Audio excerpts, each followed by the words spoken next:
पडली होती, नदी शांत वाहत होती. स्वच्छ पाण्यात त्यांना दिसलं मासोळीच्या मागे मासं लागलं. जगाचा नियमच आहे, मासोळीच्या मागे मासच लागते, दुसरं काय लागतं. ती बघून नारदाला वाटलं एकटं जगण्यात मजा नाही, बायको पाहिजे. बायको असणं काही चुकीचं नाही. टाळकऱ्यांना वाटतं एवढा उभा राहिलो 2 तास, घरी गेल्यावर पाय दुखत्यात काही विचारायला बायको पाहिजे. काय वाईट नाही नसणं. आमच्या महाराजांना वाटतं एवढा बदल बदल बदलीला, थंडीत घाम काढला, हात दुखत्यात काही विचारायला बायको पाहिजे. गायनाचार्यांना वाटतं एवढा गळा काढला, घरी गेल्यावर गळा दाबाय आपलं सॉरी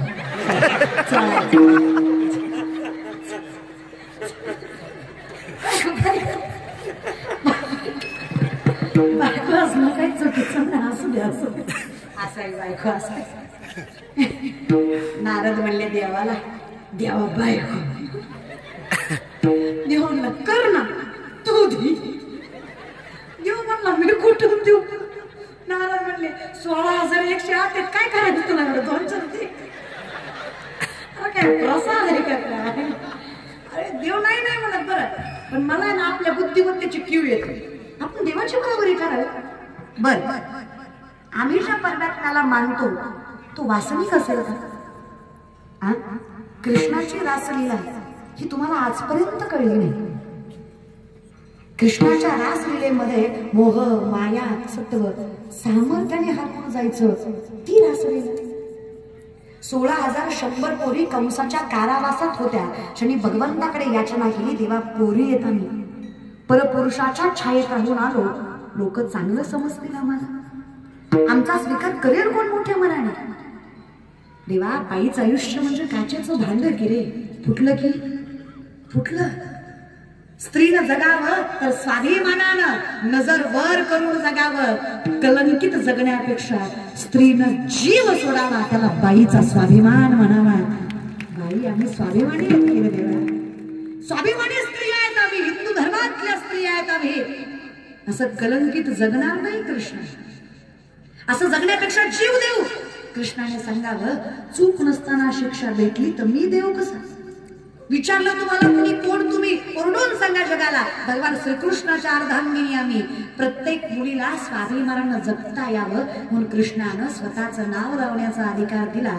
कौतुक वाटतं मला माझ्या देवाचं आणि माझ्या धर्माचं, त्यातल्या एकाही मुलीला माझ्या कृष्णानं साधा स्पर्श सुद्धा केला नाही, तो भगवंत माझा.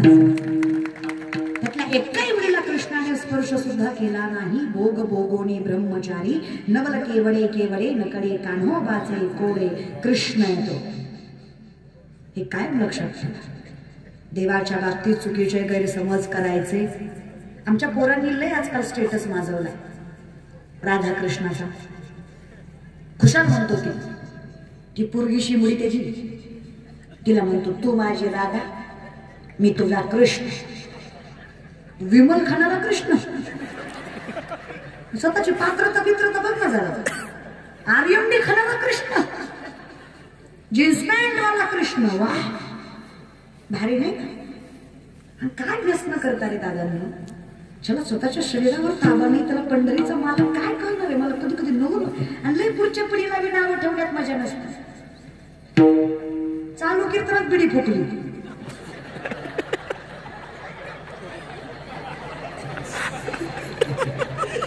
त्यांना वाटतं मला दिसत नाही, दिसतं फक्त वेळेची वाट बघते मी, धूर दिसत नसतो. हे रे दादा. आणि ही असली म्हातारी माणसं कोणा म्हणतात पोरं वाया गेली. ही कीर्तनात बिड्या फुकत्यात, पोरं वाया गेली.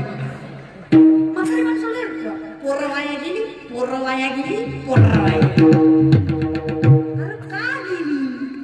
बिडी फुकू फुकू तुमची थोबाळ आत गेली म्हणून पोरं वाया गेली. गेली. त्यांनी जे बघितलं त्यांनी ती केलं. म्हणलं आता बापच वडतंय, आपल्याला काय द्यावं. लेकरा बापाचा अनुकरण करतात दादा. आता जीव आपला जीव म्हातारा झालाय, दिसत नाही आपल्याला, चालवत नाही, बोलवत नाही. आता तरी भजन करावं. मारुतीच्या मंदिराच्या वाटेवर पट्टी खेळतो.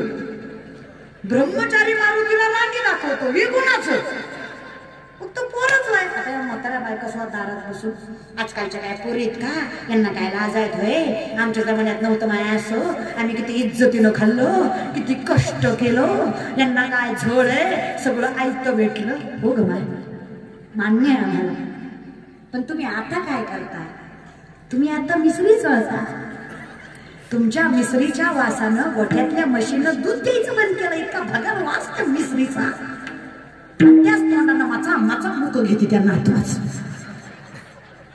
राग आला तर येऊ द्या पण जी सासू मिसरी लावती तिच्याकडे नातू द्यायचा नाही बस तिकडं कोपऱ्यात म्हणायचं तुझ्या मिसरीमुळे त्याला व्यसनाची सवय लागली म्हणजे पुन्हा त्याला काय अवघड मोठेपणी व्यसन कर नकार दादा नीट मार मारत करा कशाला होगी लय अवघड लोकांचं या विषयात चल विनंती काय बघा सगळं शेवटी तुमच्या हातात तुम्ही जे कराल ते लेकरं करणार लेकराला पुस्तक वाच म्हटल्यावर लेकरू पुस्तक वाचत नसतं तुम्ही पुस्तक घेऊन बसा लेकरू शेजारी बसल्याशिवाय राहत नसतं हे संस्कार असतात लेकर अनुकरण करतात नारद म्हणले देवाला बायको लक्षात नारद म्हणले देवाला बायको देव नाही देव म्हणले जिथं मी नाही ती तुझी 16,106 घरे फिरले नारद एकही जागा अशी नाही जिथं देव नाही कारण एकही जागा अशी नाही जिथं देव नाही जिथे दिसे भूत तिथे मानिजे भगवंत हा भक्ती योग निश्चित जाणं माझा माऊलींचं वर्णन आहे भरला घनदाट हरी दिसे सगळीकडे परमात्मा 16,107 घर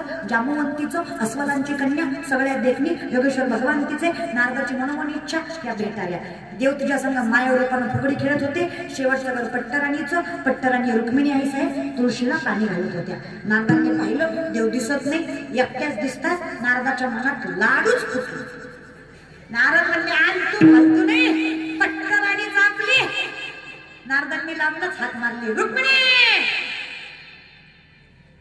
रुक्मिणी माता म्हणल्या रोज आई साहेब म्हणणारे आज डायरेक्ट रुक्मिणीवर आले पिसाळले का काय नारदा नाही देवानं सांगितलं जिथं मी नाही तिचा नवरा तू अशा हिशोबाने मी तुमचा नवऱ्याला एकेरी हात मारायचा नाही असा आपला धर्म नवऱ्याला इज्जतीत बोलायचं नारद राव म्हणायचं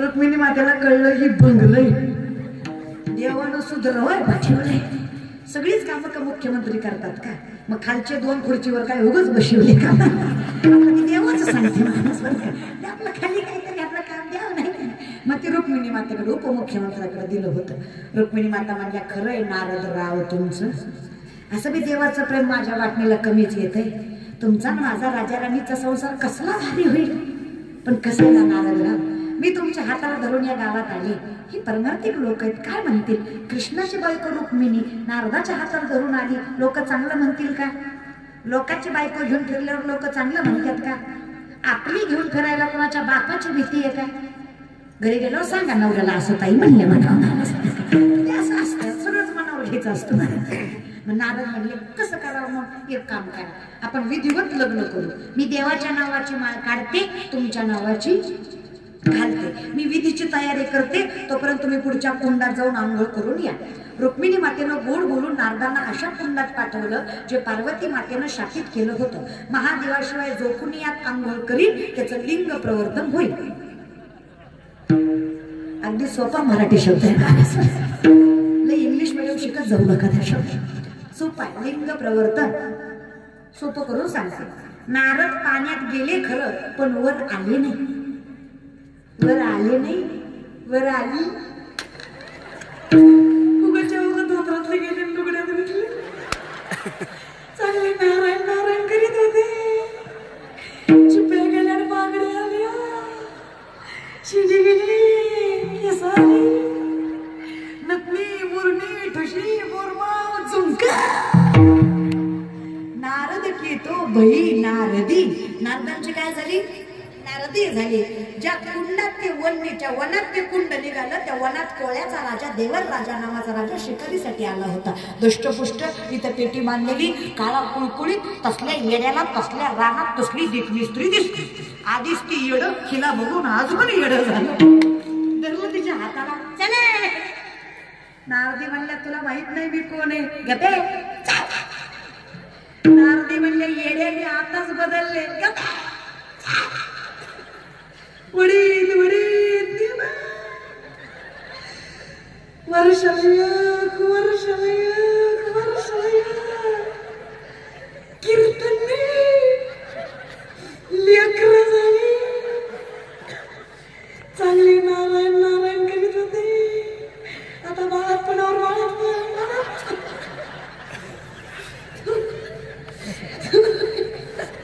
थोडी तुडकी नाही 60 पोरं झाली. किती झाली? 60. नारदे म्हणलं त्यांनी 60 बी पोरच होय. एखादी वाद घालाय तरी पोरगी असू द्या. 61वी मुलगी कपिला षष्ठी. किती लेकर? 61. एक मुलगी आहे ना. किती लेकर? 61. कुणाला? नारदीला. नारदाची आजी नारदी झाली. पुन्हा लेकर झाली नारदीला. असं क्रम नकाच नारदीला. 61 लेकर. माय घरात 2 असले किती जीव दमतो. 2 मिनिट नसते ते जीव 2च मिळत तारा भेजतो. एक शहाणा असतं एक येडं असतं.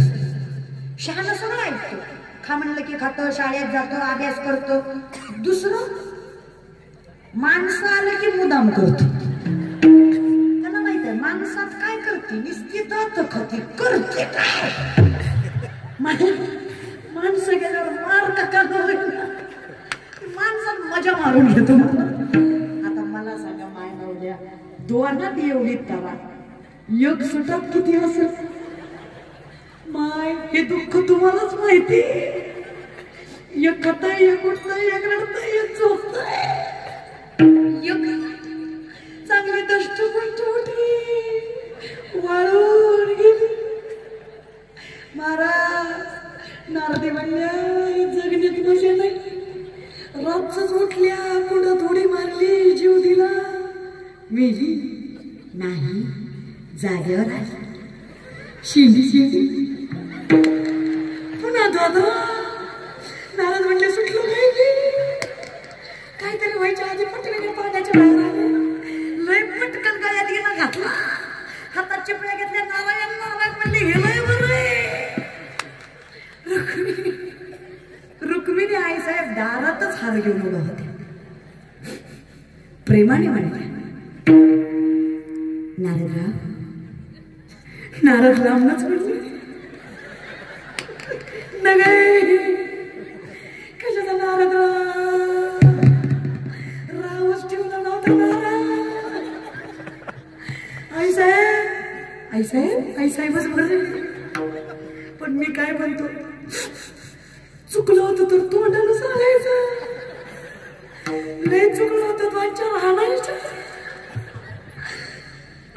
61 बाळापणा तेवढी बरे का लय सोचलं ना. काय ते लेकर काय ते नवरा. आता जिंदगीत कुठल्या बाईकडे मागणार नाही.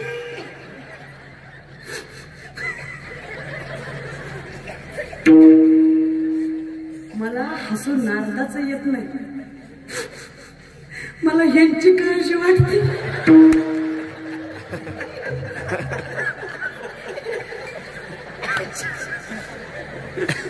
शेवटी ते नारद होते त्यांच्याकडे अधिकार होता.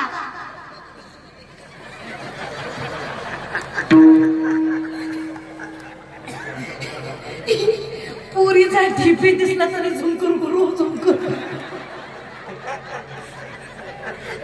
कसं व्हायचं यांचं.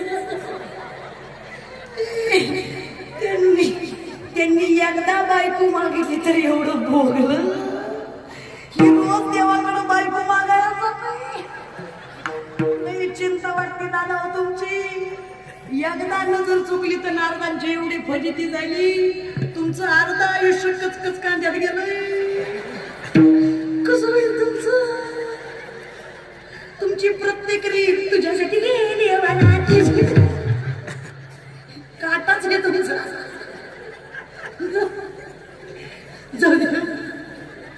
मी काही करू शकत नाही.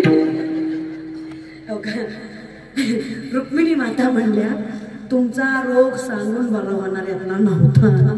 तुम्हाला 440 व्होल्टेज नाही 1000 व्होल्टेजच घ्यावा लागत होता.